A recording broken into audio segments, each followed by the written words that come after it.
Olá, tudo bom? Se você precisa emagrecer 20 quilos ou mais, você vai amar esse vídeo, porque eu separei aqui 10 estratégias interessantes para você começar a colocar em prática hoje mesmo e ter resultados rápidos, duradouros e saudáveis para você. Você vai amar esse vídeo. Fica aí até o final que você não vai querer perder. Antes de começar, eu quero te perguntar quantos quilos você quer emagrecer? Escreve para mim aqui embaixo nos comentários. E você vem ganhando peso há quanto tempo? Foi uma coisa mais rápida? Foi uma coisa que foi acontecendo com o tempo? Quando você percebeu, já tinha ganhado muito peso? Me conta um pouquinho mais da sua história para eu poder trazer mais informações para te ajudar. Se você puder, já vai deixando a sua curtida no vídeo, isso é super importante para mim. Isso mostra para o YouTube que você apoia o canal, que você confia no meu conteúdo. E se você conhece alguém que está na luta para emagrecer, né? Algum amigo, algum familiar e que precisa de dicas cientificamente comprovadas que podem ajudar esse processo com saúde, compartilhe esse vídeo. Vamos ampliar nossa corrente do bem, que é isso que eu quero aqui com o canal. Primeira coisa que você deve fazer se você quer emagrecer mais de 20 quilos é observar como está a sua alimentação e tentar cortar o máximo possível de calorias líquidas. Muitas pessoas consomem muitos alimentos calóricos de forma líquida sem perceber. São pessoas que trocaram, por exemplo, um refrigerante por um suco natural, achando que é mais saudável, de fato é, mas que continua sendo bastante calórico. São pessoas que consomem iogurte açucarado, aqueles cafés, sabe, que tem muita chantilly, creme de leite, leite condensado. Então essas bebidas industrializadas, às vezes até mesmo aqueles energéticos para dar mais energia, sabe aquelas bebidas energéticas que vêm de latinha? Tudo isso tem uma caloria que é líquida, que faz com que você tenha um pico de glicose muito rápido, porque ela é líquida, ela não precisa de nenhum tipo de processamento do nosso organismo, e concentrada caloricamente. Às vezes, quando você observa a quantidade de calorias que tem num copo de uma bebida dessa, é como se você estivesse comendo 2 ou 3 fatias de pão, e as pessoas às vezes nem se ligam nisso. Então, quando você começa a eliminar a quantidade de calorias de preparados líquidos da sua rotina, você já vai ter um efeito bem interessante metabólico e para o controle do peso também. Além disso, um outro ponto interessante é que essas calorias líquidas, elas acabam não dando a saciedade que você buscava. Isso porque quando você consome algum alimento que é líquido, mas é muito calórico, de fato vai entrar muita glicose na corrente sanguínea, o organismo vai tentar contrabalancear isso secretando muita insulina e você vai ter uma queda de glicose posterior. Então isso pode inclusive estimular mais a sua fome, o seu apetite, do que se você consumisse um alimento que tivesse fibra, gordura, proteína para sustentar essa glicose ao longo do dia.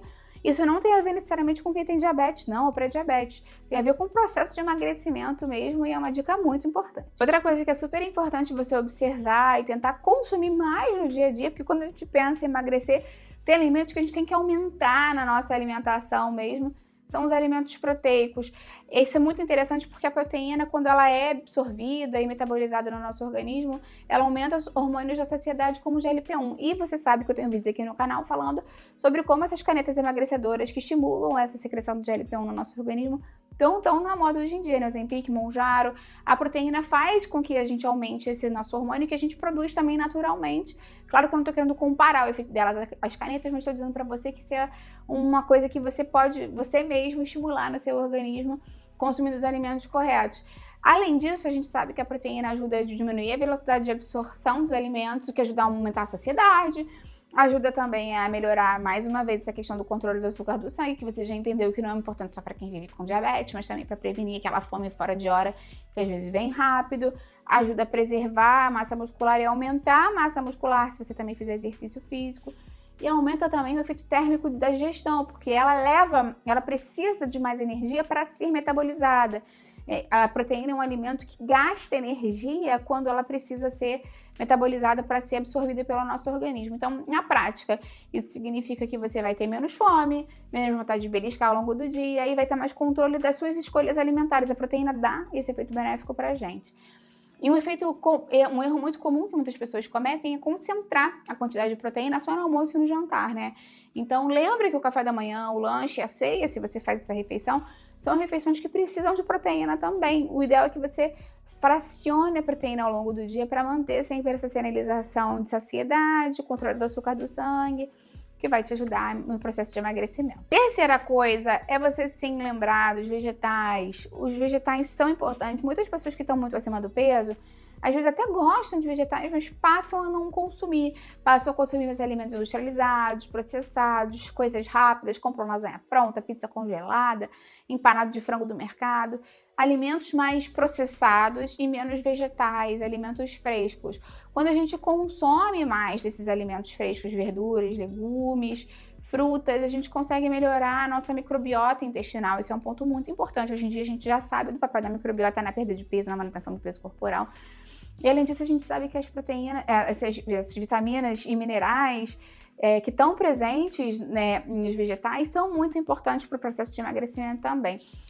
Os vegetais, normalmente, eles têm fibras e quando eles chegam lá no nosso intestino, formam um gel que reduz o pico de insulina mais uma vez, aumenta a saciedade, melhora essa questão da microbiota intestinal. Quando eu falei para você antes disso, é porque a gente já sabe que quando o intestino está desregulado, a gente pode ter mais inflamação crônica de baixo grau, mais resistência à insulina e mais fome. Então, quando a gente aumenta o consumo de vegetais, a gente não está só comendo menos calorias, a gente também está melhorando esse ambiente metabólico também. Ainda tem uma outra questão muito importante para falar, é do volume que os vegetais ocupam no nosso estômago, né? Porque normalmente quando você pega uma abobrinha, quando você pega uma berinjela, uma abóbora, uma couve, uma rúcula, se você pega um prato daquilo, você vai ver a quantidade de calorias comparado com um prato de batata, arroz, feijão, carne, qualquer outro alimento mais calórico. O volume é muito grande e a caloria é muito baixa. Então, é isso que entra naquela dieta volumétrica. Eu tenho até um vídeo aqui no canal falando mais sobre isso. É uma estratégia excelente se você precisa perder muito peso, porque os vegetais têm muito volume, ocupam muito espaço no nosso estômago e tem poucas calorias. E tem gente que fala assim, eu não sei comer vegetal, porque eu já sei fazer refogado com alho e cebola, no vapor, parece comida de hospital, comida de doente, não gosto. Lembra que eu tenho várias receitas deliciosas à base de vegetais aqui, que são as minhas receitas da playlist de receitas vegetarianas. Você não precisa ser vegetariano para consumir, mas elas são focadas em vegetais. Então você pode fazer essas receitas e acrescentar um frango, um peixe, uma carne, um ovo, para complementar se você quiser também, ou não. Então eu vou deixar essa playlist aqui para te ajudar também. Um outro ponto super importante é a hidratação. Isso muitas vezes acaba sendo ignorado pela gente, porque se hidratar ao longo do dia é fundamental se você está em processo de emagrecimento por várias questões. Primeiro, porque várias reações acontecem em meio aquoso, inclusive as reações de queima de gordura. Então, se você está desidratado ou subhidratado, pode prejudicar essa questão do seu metabolismo de queima de gordura. Segundo, que o centro da fome e o centro da sede são muito próximos no nosso cérebro. Então, às vezes, você está com sede, mas seu corpo não interpreta bem esse sinal e acha que está com fome. E você fica comendo, não se hidrata e continua tendo essa sensação de que não adiantou nada. Então, isso pode ser uma questão também que pode estar acontecendo com você. Além disso, a gente sabe que consumir água ao longo do dia ajuda na nossa saciedade, melhora esse funcionamento celular e pode reduzir a ingestão calórica, principalmente quando você consome água antes da refeição. Uma estratégia que muitas pessoas que precisam perder muito peso fazem é consumir um copo grande de água uns 15, 20 minutos antes da refeição, para que essa água já ocupe um espaço no estômago e por isso você consuma menos da refeição principal. Então, existe também um detalhe comportamental que os estudos vêm verificando, que quem bebe pouca água tende a consumir mais alimentos ultrapalatáveis, buscam mais aquele sabor azedo, crocante, doce, salgado em excesso. Isso pode ter a ver com essa questão da fome e da sede mais uma vez. Então, uma meta prática para você pode ser você tentar acrescentar, né, a água numa proporção de 30 a 35 ml por quilo de peso por dia. Eu tenho um vídeo aqui falando de quanto de água você deve consumir, como consumir, dicas para consumir ao longo do dia. Vou deixar aqui embaixo na descrição para você também. Outra coisa muito importante, se você quer perder mais de 20 quilos, quer perder uma quantidade significativa de calorias, é você aumentar o seu gasto energético do dia. Não é só fazer exercício físico. Até porque hoje em dia tem um conceito que a ciência já determinou do Active Couch Potato. É um nome em inglês engraçado, que é como se fosse batatona que está sentada no sofá. Porque são as pessoas que fazem exercício físico, às vezes 1 hora por dia, até um pouquinho mais, mas depois passam o restante do dia inteiro sentados, ou trabalhando, ou realmente sem fazer atividade física, né? Pessoas que já não têm uma atividade de trabalho, ou enfim, não se movimentam muito. Às vezes você trabalha sentado no computador, ou no telefone, ou enfim, atendendo pessoas sentado o dia inteiro. Isso é muito ruim para o seu metabolismo. Quando a gente, além da atividade física direcionada, consegue aumentar o gasto energético do dia, andando, se levantando, se mexendo, se movimentando, evitando ficar muitas horas sentados, a gente aumenta drasticamente o gasto energético ao longo do dia. E melhor ainda, a gente melhora muito o nosso metabolismo. Hoje em dia a gente já sabe de pessoas que têm problemas mais cardiovasculares, até mesmo problemas hepáticos, de gordura no fígado, por ficarem muitas horas sentadas, mesmo fazendo exercício físico direcionado. Então, a atividade física, né, não só fazer um exercício numa hora do dia, não sei se isso ficou claro, mas ser uma pessoa mais ativa, estaciona mais longe, anda mais, desce um ponto antes, sobe de escada, varre a casa ao invés de passar só o aspirador. Coisas que você pode fazer para aumentar a sua atividade física diária são pequenas coisinhas que quando você vai somando no fim do dia dá um impacto muito grande na sua perda de peso. Outra coisa ultra importante é o sono. A gente sabe que se você dorme mal, emagrecer fica mais difícil, não é só pelo cansaço. A gente sabe que o sono regula hormônios importantes, como a grelina, que aumenta a fome, a leptina, que sinaliza a saciedade. E também tem a questão de que quando você dorme mal, além de ter mais fome, você fica com mais vontade de alimentos calóricos e tem menos controle alimentar.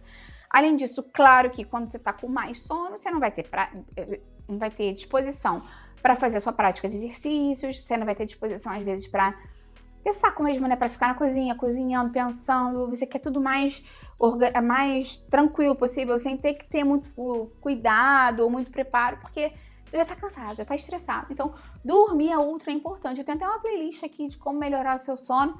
Vou deixar aqui embaixo na descrição para você. Outra coisa importante é você tentar modificar o ambiente em que você vive, você trabalha, tentando diminuir a quantidade de alimentos que não são saudáveis para você nesses locais, porque o que os olhos não veem, o coração não sente.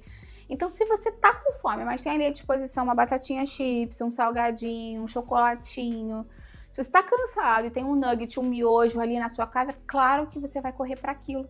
Então, se você puder organizar a sua alimentação quando você estiver se sentindo mais bem disposto, né, com mais ânimo para isso, com mais pique, faz isso. Algumas pessoas tiram alguns momentos do dia ou alguns dias específicos para pré-preparar a comida, pelo menos algumas coisas que já sabem que vai facilitar. Por exemplo, tem gente que tira o domingo, já faz o café da manhã da semana inteira e deixa na geladeira, já faz uns sanduíches para a semana inteira e deixa lá ou congelado ou na geladeira para só ir comendo ao longo da semana.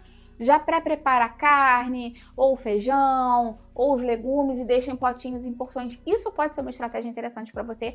Reduz a necessidade de você ter que tomar decisões assim quando você está cansado e reduz talvez a probabilidade de você pedir comida, comer fora, fazer esses lanches que normalmente são mais calóricos. Uma coisa que é importante você alinhar também é ter expectativas realistas e não ficar se cobrando mais do que deveria. Quando a gente tem que perder muito peso com mais de 20 quilos, não dá para você querer perder isso em 1 ou 2 meses. Você não levou 1 ou 2 meses para ganhar esse peso. Então, por que você está cobrando isso do seu corpo? Assim, seja mais gentil com você.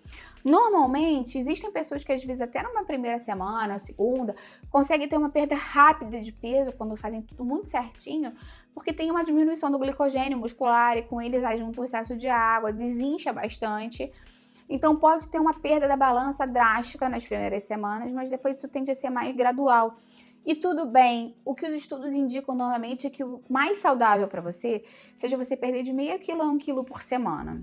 Então não vai querer perder 10 quilos em um mês, porque isso pode não ser interessante para a sua saúde, pode dar queda de cabelo, perda de massa muscular, flacidez, anemia, cansaço, além de outros problemas metabólicos, até na vesícula, no pâncreas, coisas mais sérias.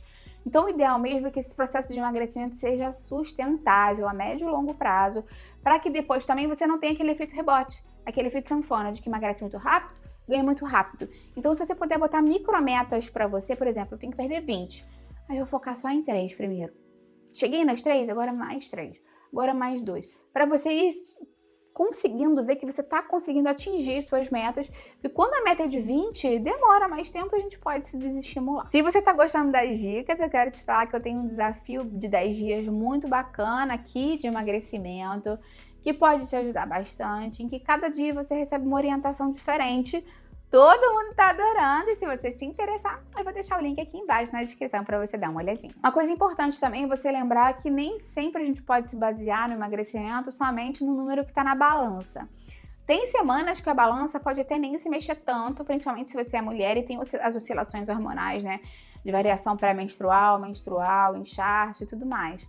Então o ideal também é que você foque na sua energia do dia a dia, na consistência que você tem tido e, obviamente, nas roupas, no visual. Às vezes você vê que o número na balança não mudou tanto assim, mas aquela calça que entrava apertada já tá entrando mais folgada, aquele vestido fica mais um caimento melhor para você. Então, o número da balança pode te enganar. Se você quiser fazer também as medições com a fita métrica, pode ser até aquela fita de costurar, mais fácil de encontrar, só não pode ser uma fita elástica extensível, tem que ser uma fita que não distenda. Você pode medir a barriga, pode medir os braços, pode medir a perna, para ir verificando como essas medidas vão diminuindo de semana para semana, pode ser um indicativo até mais interessante do que só o peso. Então, se eu tivesse que começar agora uma estratégia para perder 20 quilos ou mais, o que eu faria? Primeira coisa, eu cortaria com certeza as calorias líquidas, depois eu aumentaria minha proteína, meus vegetais bastante, ajustaria a minha água e, por fim, aumentaria a minha quantidade de exercício físico ao longo do dia. Esse padrão, com certeza, se você faz de forma consistente, vai te ajudar de médio a longo prazo a ter resultados excelentes. No começo já vai ter aquele whoosh, né, que eu te falei, de perder bastante água, bastante líquido, glicogênio, e depois fazendo isso de forma consistente, você vai ver que você vai conseguir chegar lá. Então, faz isso, depois volta aqui para me falar como está sendo o seu processo, eu vou adorar ver o seu comentário. Lembra de deixar sua curtida no vídeo, isso é muito importante para mim. E se você conhece alguém que vai se beneficiar com essas dicas, compartilhe esse vídeo. Vamos ajudar mais pessoas. Até a próxima, tchau, tchau!